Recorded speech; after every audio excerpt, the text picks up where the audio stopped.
Why, if it isn't my underclassman, Cyno. What a pleasant surprise it is to see you in Mondstadt during the Windblume Festival. Greetings, Lisa.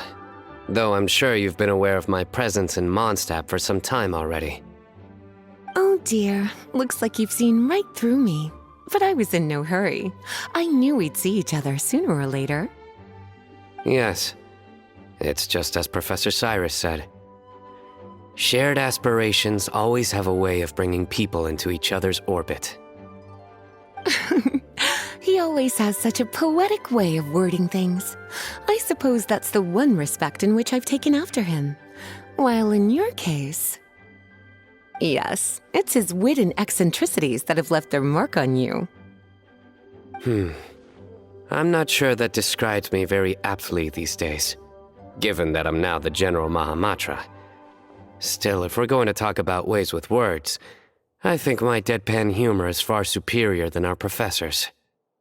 Is that so? Strange. I heard that you're just Cyno the Adventurer when you're in Mondstadt.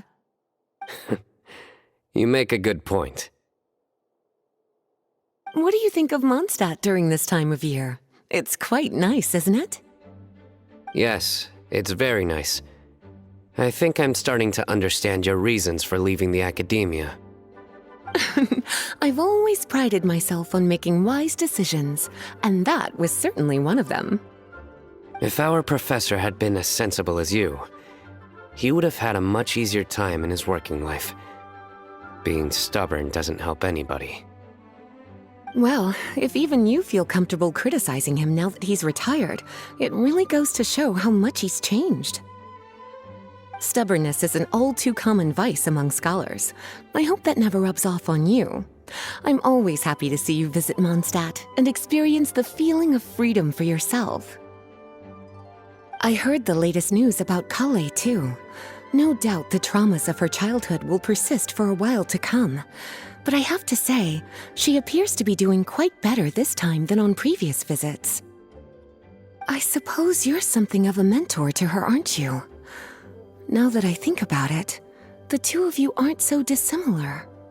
The power of Hermanubis once brought you great suffering. That's all in the past now. Besides, Professor thankfully didn't treat me like a test subject for the priest's power like the higher-ups had hoped, even though I was a desert dweller. Instead, he gave me the tools I needed to lead the life I have today. He adopted me, educated me, taught me how to fit into society. I am very grateful to him. You are very gifted, and sometimes that can become its own curse. But he has reason to be grateful to you too. Without you as his son/student, he may have never changed his stubborn ways. As a fellow student of his, I couldn't be happier for the two of you.